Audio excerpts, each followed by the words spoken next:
Hello everybody, this is Distributed Secure Programming with Spritely Goblins, or maybe it's Distributed Secure Programming with Spritely Goblins Too Fast, Too Furious Edition, because I submitted my talk, but apparently they were supposed to be 15 minutes to 20 minutes long, and I made mine half an hour long, and it is 45 minutes until the submission time, so I don't have time to cut things down. Instead, you just get to have the same amount of content in half the time, so let's go! Alright, what is Spritely? Spritely is a project to make distributed virtual worlds and so on and so on. Normally I work on decentralized social network technology like the ActivityPub standard, but we're going to bring all sorts of other cool stuff to it, including distributed programming, much easier, and distributed finance, and distributed virtual worlds, blah, blah, blah, blah, blah. So there's all these different components. Oh, look at all these characters. They look so cool, except we don't have time to talk about all of these characters. We're mostly going to focus on this guy. Isn't he so cute? Spritely Goblins, let's go. Okay, Spritely Goblins, what is it? It's a Racket library. Well, that's one of the things it is. It's also a distributed programming environment. You can write code on your machine, and then most of the code you've written can just be spread out over the network with barely any extra work. Wow, oh my gosh. And also, it follows quasi-functional state management. What does that mean? It means that actors say, hey, this is the thing I want to become next. And through that, they end up changing over time. And that allows them to have very easy things such as easy transactions. If something goes bad in the middle of some sort of thing that we call a that turn, which is really a single event being handled in the event loop, then it's as if nothing ever happened. We just throw it away, throw it in the garbage. And any of the state that was happening just doesn't get committed because everything in Goblins is transactional. And that means that it's very easy to also do time travel, which we will show off later in video game form. Yes, this talk will show off how to edit video games made in Goblins live.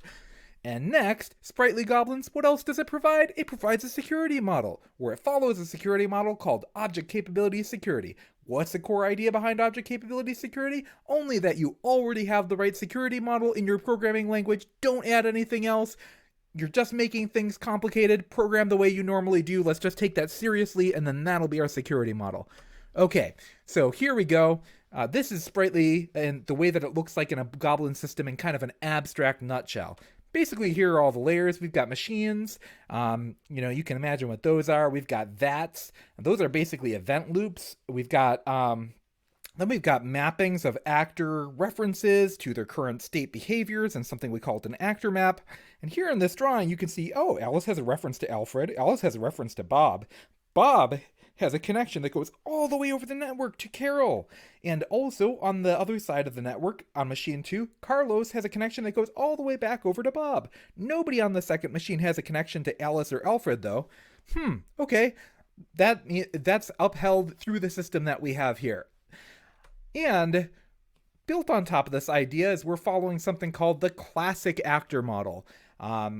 And in this idea is basically that we have all these different distributed objects called actors, and they get messages sent to their inbox. And in response to receiving a message while processing it, an actor can send messages to other actors and invoke them. Oh, well, okay, Goblins provides that with the arrow operator and the dollar operator, no big deal. It can also create other actors and get references to them in the process. Goblin supports that with the spawn operator. Hooray! It can also designate the next behavior. Hey, the next time you send me a message, this is what I'll do then. That's basically state. But it's all done functionally in Goblins, and we use the become capability. Every actor gets its own become capability. A capability for you, a become capability for you. All right. So, you might notice something weird. Why do we have an arrow thing and a dollar sign thing? What? Why would we have two different operators? That seems goofy. Alright, well that's because we are following something called the VAT model of computation. And in that model, why yes, we do have this stack thing that goes up and down. That's a classic, very familiar to most programmers idea of immediate call return on the stack. That's what a dollar operation kind of basically acts like. But also, that set of operations happening on there is also happening through operations going on the queue, which you can see at the bottom. Anyway, the general idea is that the VAT model combines both of those worlds together. With the dollar operator, you get immediate call return. You get return values directly, and it provides transactionality to goblins, really easy transactionality, but it's only for calling actors within the same vat. The arrow operator gives us eventual send, and you can use those with any actor anywhere. It doesn't matter if you're on the same machine or on completely different machines, but it's eventual send, and it also uses promises, which are a little bit of extra work to set up, but not that hard because we've got this nice, friendly promise pipelining thing. And also, what that gives us is ability to do distributed programming without deadlocks in a way that mostly feels the same, whether or not it's local or whether or not it's spread out over the network. And we're taking most of our ideas from the E programming language. The E programming language, coolest programming language you've never heard of. Go to eWrites.org and try to steal all their ideas. That's what I do. All right, so the object capability security model, what does that mean? Let's look at it in the graphic form. Alice here has a reference to Bob, and Alice here has a reference to Carol, but Bob doesn't have a reference to Carol, and Carol doesn't have a reference to Bob. Well, Alice is just going to send a message to Bob that points at Carol. Wow, Bob's got that message now. Now Bob has a reference to Carol. Now Bob can talk to Carol. And this whole idea, how do we do that in programming languages? Well, it turns out it's just basically following the Golem to calculus. Basically, if you take lexical scope and you say, hey, that's our security model, then hooray! If we just treat passing around references as our programming model, that's the best security model we can do. Okay, so you see here that machine 1 connects to machine 2. What's this weird stuff in the middle? How are they talking to each other? It's called CapTp, the Capability Transport Protocol. Guess what? We stole it from E also. And it provides all sorts of cool things, such as distributed acyclic garbage collection. What? How does that happen? Yes, you can distribute it, you can do garbage collection over the network. Also, it provides promise pipelining. I already mentioned it, but didn't explain it and won't have much time to in this video. But basically, you can send messages to things that haven't even resolved yet. Wow, you're talking to the future, which is not only convenient, it's also network efficient because, as Mark Miller is saying here in this paragraph I don't have time to read, the speed of light is not going to get any faster, so if we can send a bunch of messages at once, that'll be much better than if we had to have a whole bunch of round trips. Okay, so let's actually look at some Goblins code. Wow, let's make this greeter thing. And we're going to make this greeter. It's got a become capability, so if it can change its behavior later, it's going to take a my name and its constructor, and this handler thing it's going to return is how it actually responds to messages. That's going to take an argument, which is your name. So we'll just spawn one of these. Okay, that's called my greeter now. And now let's call it using $. Wow, immediate call return. It returns the value from that handler. Big surprise. Okay, seems familiar. Now let's create this counter thing. All right, so this time we've got methods. Methods aren't special in Goblins. They're just basically a way of returning a function that does dispatch. Anyway, it's just a macro. So here we've got two methods, one that increments and one that returns the current count. The increment one, though, you'll notice it does something interesting. It uses the become capability to say, hey, next time, after I've been called, increase my count. So we can spawn one of these things. We can see, hey, what's the count? Oh, it's 0. That's what we expected. Let's call increment. Oh, now when we check the count, it's 1. Let's call increment a couple more times. It's 3. Counting works. Okay, great. So now, here's our counter friend again. Now we're going to create a counting greeter. We're going to spawn a counter inside of it, use a $ operator every time that it's called to be able to increment the current state of the count. And guess what? Every time we call this, now this is starting to look comparative. Every time we call it, it actually changes. That's why I say it's quasi-functional, because from the perspective of an actor updating itself, it looks functional. From a perspective of actors calling each other, an immediate call return with $, it looks imperative. And how different is it to program using with the $ versus the arrow? Well, let's take a look. Here's something we're already familiar with, which is using the $ operator to be able to call the greeter, and here we see it's printing out what it heard, So here, there's the same thing, but we're using the arrow. We notice we do one different thing, which is we use on to set up a callback. And in that callback, we are able to perform the side effect in there instead, but that's eventual. Okay. Now you're probably overwhelmed because I just threw way too much code at you way too fast. Well, how about I throw way too much code at you even faster at twice the speed that I originally recorded it, but it'll be about programming a video game, so that'll be a lot. Okay, so here we have this level that in theory we would like to play, and we notice that we have this caret thing, which is not showing up. Remember that this is going at twice the speed it originally was planned at, and you saw some time travel there. Well, we like this cannon thing that's supposed to be this carrot to exist. It's supposed to fire beams upward, but it doesn't exist yet, so we have to program it ourselves. So let's get ready to program it. Well, the first thing is, here's a level reader, and here is where it recognizes the characters that are when it's parsing basic objects. So we're going to spawn a new enemy, which is going to be this up cannon thing. All right, we'll make it 40 points. Spawn ticked enemy, weird terminal phrase thing, not relevant to anything else. But anyway, so we need to add this sprite. Here is the base sprite and basically all of the core operations. So this is called once every tick. Collide is called every time there's some sort of collision. Pose info basically says, here's where my stuff is, and both for collision and also so that we can see graphically. And level advance is called every time things advance. Oh, look at this enemy mine thing. Well, this is probably pretty similar to the thing we want to do, because if you look at the bottom, those plus signs, those are mines, and they mostly slide forward, which is a lot of what our cannon is going to have to do. So let's put that thing on the right side of our screen and start writing our up cannon code.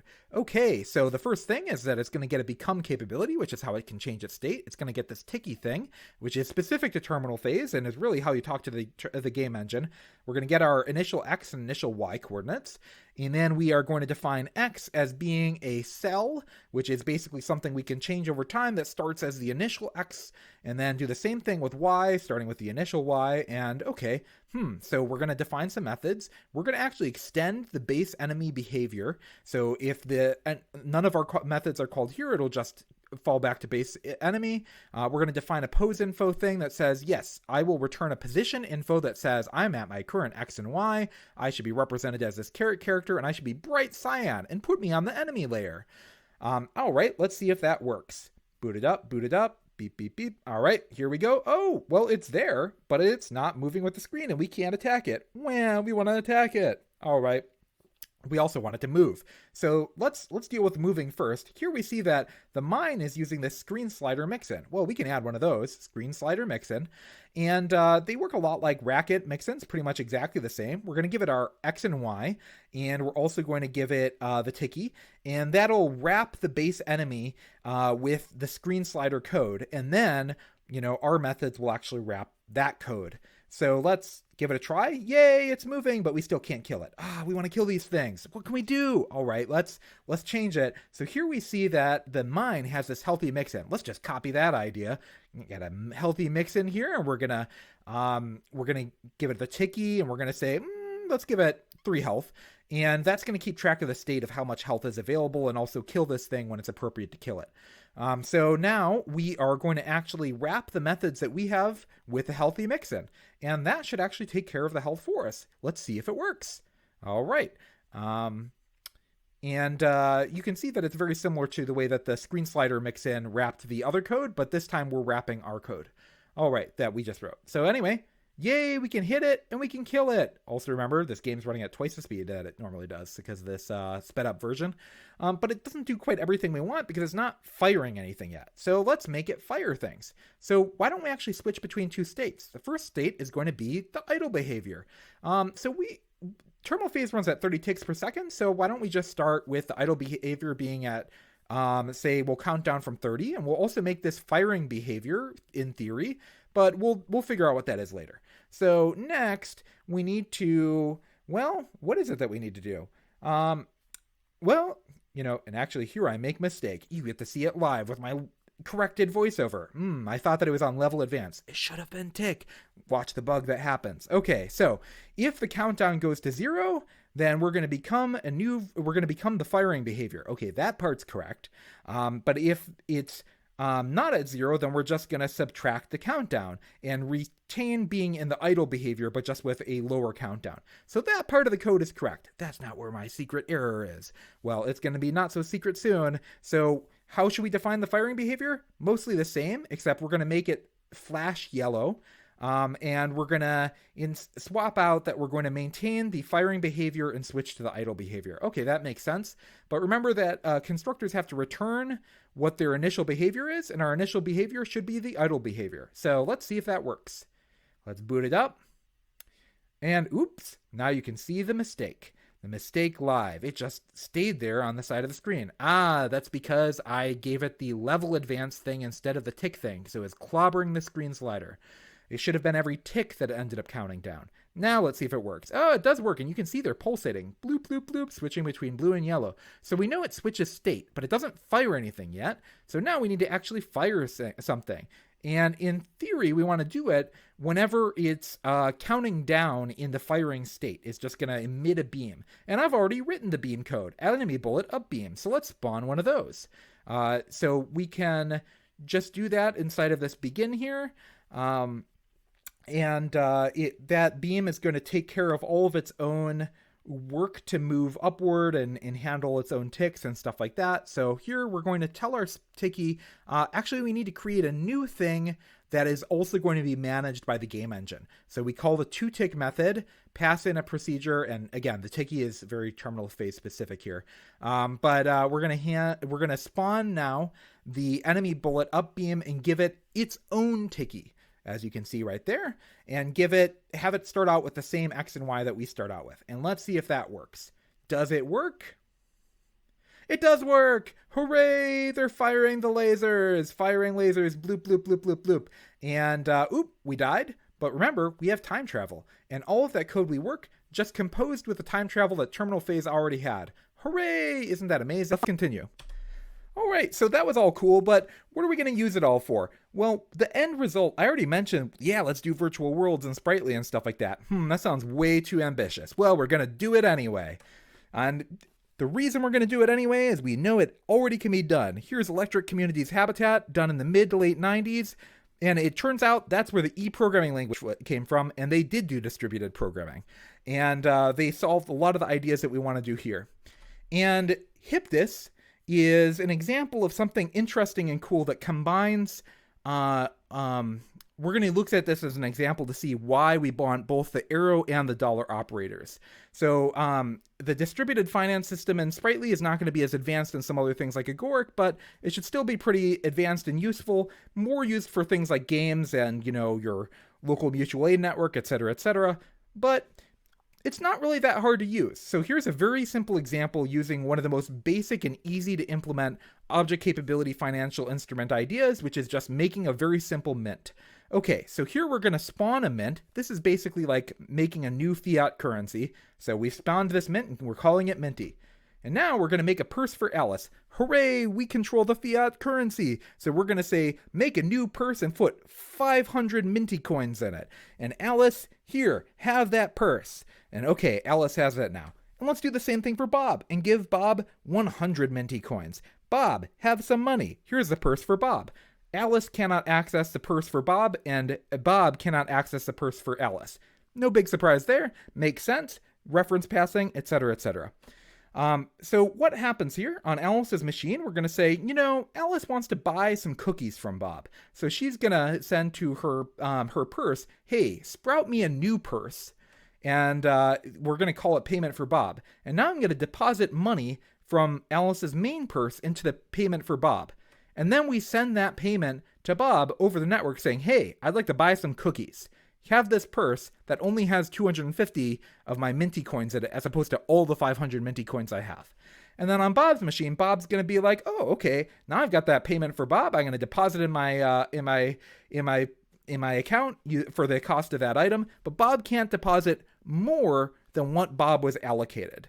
Bob can't take more money than what Bob was given by Alice. This isn't like credit cards where you hand over a credit card and you just hope and pray that the person on the other end doesn't just take all your money. But anyway, the really cool thing about the example I just showed here with the arrow is that Mint, the Alice, and Bob, all of those are on different machines. And all of this is working over the network. And we didn't have to write anything in our code to enable network programming because all of that came out of the box. But how hard is it to implement this? Well, on some very condensed code, here it is in 25 lines, a working Mint. And you'll notice it uses dollar all over the place. You'll also notice that there are contracts all over the place. And in fact, some of these contracts might blow up mid-operation. Oh no! Except actually that works exactly the way we want. Because if things blow up in the middle of one of these operations, it works just fine. It fails safe it'll just be as if that operation never occurred. And anybody who has a promise that they submitted using the arrow function will be informed that their call didn't go through with their message send. The promise will be broken appropriately, so it fails safe. Okay, here's some image credits. Look at the image credit slide. And finally, we're at the Spritely conclusion slide. We have this line, Spritely, social worlds await. We believe better worlds are possible, but we have to build them. If you're excited, go to spritelyproject.org, maybe show up on the Spritely IRC channel, and maybe watch the version of this video I'm going to post to the Spritely website that's at the appropriate length that it was supposed to be. All right, everybody, enjoy RacketCon. Bye!